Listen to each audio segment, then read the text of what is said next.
iteka n'umunezero ntangere vyo gusubira kubana namwe banywanyi bacu mubana natwe makuru n'ibiganiro vya misi yose tubandanya gushikiriza kuri nombonesha kure yacu rino yanyu Muhuza TV.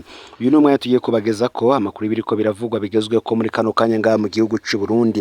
Na makuru tuzagarukanire ko ariko aravugwa mu gisata ca politike kandi nanone n'ubundi tukaza kugaruka kuri iya politike iri hagati y'igihugu c'u Burundi ndetse na Ecclesia Gatolika. Hari ivyatangajwe na Musenyeri Simoni Ntamwana, uyu akaba yarahoze arongoye diocese nkuru ya Gitega. Uyu ni vyinshi yagiye ahuriramwo navyo mu mabanga yiwe yo kurongora iyi diocese, mbere ko anafatwa nk'umwe mu batarya umunwa ngaha mu gihugu c'u Burundi. Uyu kandi birazwi ko yahaswe kugandagurwa inshuro nyinshi, mbere banabonye abategetsi babonye ko bitari bukunde bamuhereza ikiringo kingana n'amasaha 3 ngabe yavuye ku butaka bw'u Burundi, gusa n'ubu aracahangamye. Musenyeri Simoni Ntamwana we n'ubundi abandanya anenga cyane politiki ikoreshwa n'abategetsi b'u Burundi, aho kandi abandanya yemeza ko ikiringo ca gatatu c'umuhisi Petero Nkurunziza kitari gikurikije amategeko, mbere agahamagarira abarundi bose kutemera kuba abaja, agira ati jewe nukuri sindumuja mbere nzogapfana. Abarundi bose ngo ntibemere kuba abaja, kubwiwe avuga ko arico gituma barongoye inama nkuru y'abepiskopi Gatolika baciye bidohora mu matora kugira ntibaje gushigikira ubusuma. Ibi akaba ari bitangarije ku radio Ijwi rya Amerika. Uwo yahoze arongoye diocese nkuru ya Gitega avuga ko kandi atazodohoka mu kubandanya yemeza ko ikiringo ca gatatu c'umuhisi Petero Nkurunziza kitari gikurikije amategeko, mbere abarundi bose bakwiye kutemera kuba abaja buwariwe wese.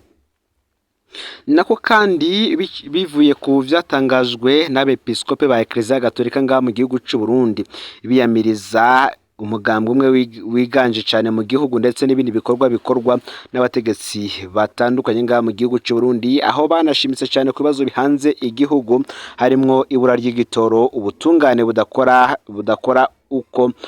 budakora neza, ibura ry'isukari, ibinyobwa vya Braludi ndetse n'ibindi byose vyankenderwa ngaha mu gihugu cy'u Burundi. Mbere bakanashira kandi amakosa akomeye cyane ku bategetsi, aho babagirije ko ari bo bonyene ko umuntu ahabwa akazi harabwe ivyo mugambwe hatarabwe ivyo bumenyi umuntu abafise. Simoni Ntamwana ati je nukuri sindumuja jewe nzogapfana, shaka ko mbere abandi bose banyotewe kwishira no kwizana banka kwemera kuba abaja n'umuntu wari wese abategeka ikintu kitari co.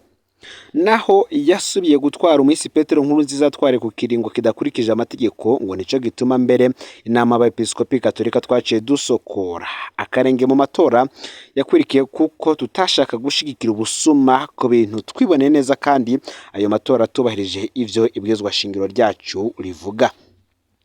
Simoni Ntamwana yamenyesheje kandi ko mu bategetsi bayoboye igihugu uyu munsi barangwa no kunyonyeza amatungo y'igihugu, agira ati ko bwanje narabivuze kenshi ko abo badutwara bagenda bararyanira amatungo kandi ugasanga aribo baduha akarorero ko kuryanira amatungo. Murantunge kari bo bagenda bararyanira amatungo kandi ugasanga aribo baduha akarorero ko kuryanira amatungo, gaso umutima wohinduka w'abarongoye igihugu nukuri twoshobora kurongora buno Burundi. Ibi Musenyeri Simoni Ntamwana akaba arabishikirije mu kiganiro yagiraniye na radio Ijwi rya Amerika, ubwo ariko arashikiriza vyinshi cyane kubirabana n'ivyiyumviro vyo afise muri politike y'igihugu c'u Burundi ndetse n'ingene abona abategetsi batwara igihugu kuri ubu bakora ivyabo. Ni mugihe kandi umugambwe Sahwanya Frodebo nawe wihaniza CNDD-FDD ko kizira kikazirizwa kwiyitirira inzego z'igihugu, nayo icibagiwe congo ni ukwitiranya n'igihugu. Nkuko biboneka mu itangazo ryashizwe habona n'umugambwe Sahwanya Frodebu waraye usohoye, bavuga ko batanezerejwe n'ingendo y'umugambwe CNDD-FDD yo kwemera ko igihugu cyugarijwe n'ibibazo bikomeye kandi bitegerezwa gutorerwa umuti vyihuta inyuma y'imyaka irenga 18 uri ku butegetsi.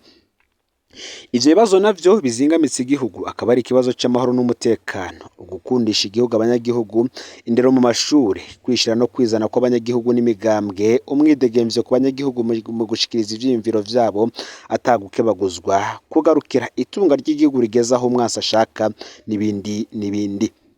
umugambwe Sahwanya Frodebu kandi uranegura wivuye inyuma cyane kubona umugambwe uri ku butegetsi CNDD-FDD ugenda gutunganya ikoraniro uvuga ko igiye kwicara ibibazo vyerekeye ubuzima bw'igihugu n'abarundi bose na nyangingo zigafatwa gihutihutwi n'umurwi umwe udaserukira abarundi bose zidateguwe neza nk'uko uyu mugambwe ubivuga, ukabandanya unegurwa naho ngo zagiye zirafatirwa izo ngingo.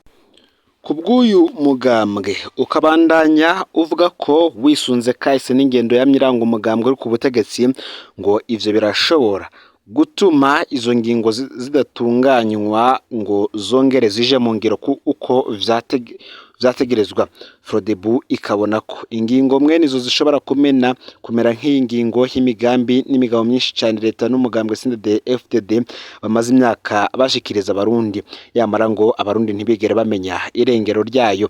Si ivyo gusa, Frodebu ikabona ko ubukene n'ibipfungu biri mu vyiyumviro n'ivyitwa inyishu zimwe muzo iryo koraniro ry'umugambwe CNDD-FDD ryashize ahabona mu gutorera inyishu ibibazo bimwe bihanze Uburundi, ngo birerekana neza ko ingendo yakoreshejwe n'ibisubizo vyatanzwe bitajanye na gato n'uburemere bw'ibibazo bihanze igihugu n'abanyagihugu.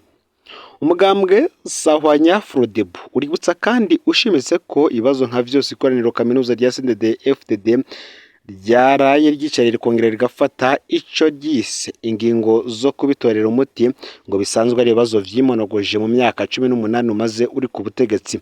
Muri Frodebu bafatiye ku vyavuzwe n'umuhinga Albert Einstein ko atawo kwizigira ko abagize uruhara mu gutera ingorane aribo bazozitorera inyishu.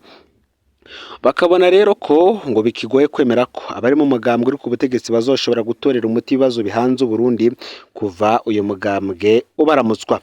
Ngo namwarirya muri iyo myaka yose umugambwe uri ku butegetsi n'abawurongoye hamwe n'abakuru b'igihugu barongoye Uburundi kuva mu mwaka wa 2005 ngo batasivye kwama bavyidogera, bakanavuga ko ingingo ruhasha zigiye gufatwa, yamara ko gushiko n'ubu abarundi barindira yamara amaso agahera mu kirere.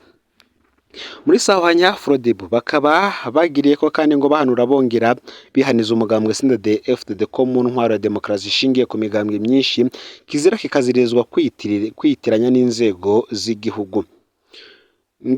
None ngo icibagiwe nuko kwitiranya n'igihugu ku bwa Frodebu ngo iyo ngendo itabereye abarundi bose ngo basanzwe bazi aho yashikanye Burundi kuva bwikukira, ngo kanatsinda ingendo nk'iyo yama igendera mu makanda y'ingendo y'ubutegetsi n'intwaro bihagaze ku mugambwe umwe. Frodebu rero gigatangazwa no kubona CNDD-FDD yorangwa n'iyo ngendo kandi nayo nyene yagiye mu ishamba kugwanya urugamba rwo guhabura demokarasi no gusubiza agateka abarundi bari bahejeje kwicirwa umukuru w'igihugu ubitoreye.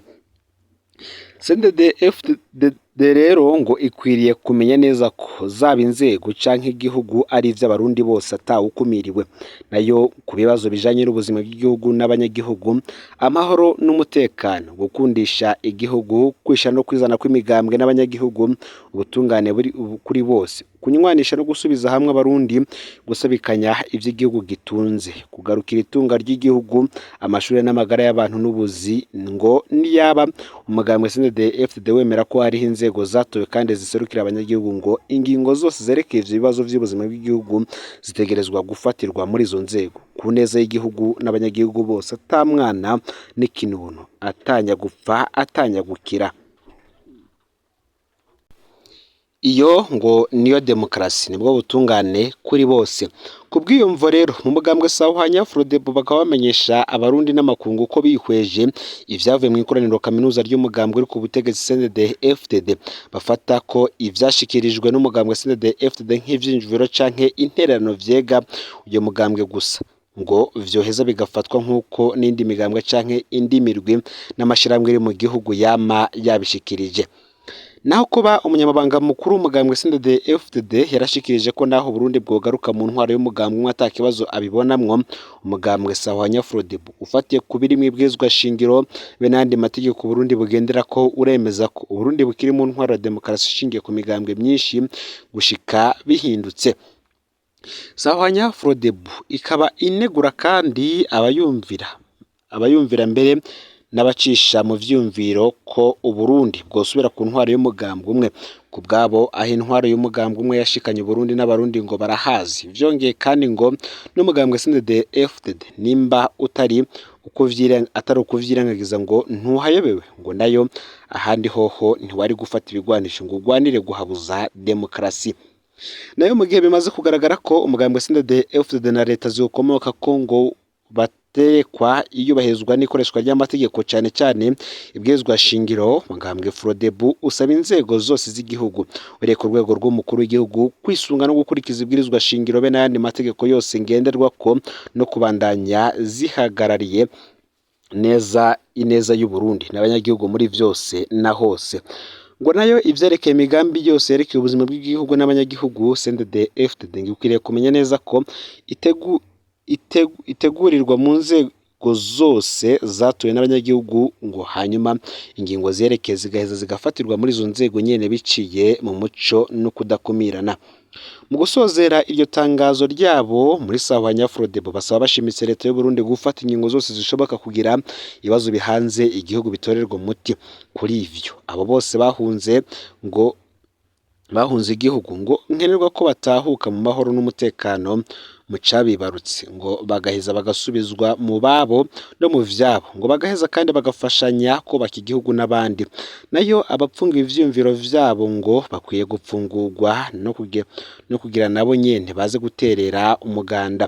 Abanyonora n'abarya ibiturire, abanyuruza n'abasesagura itunga ry'igihugu, abo bose ngo bakwiye gufatwa bagakubitwa intahe mu gahanga, ngo hanyuma basubize ivyo basahuye igihugu.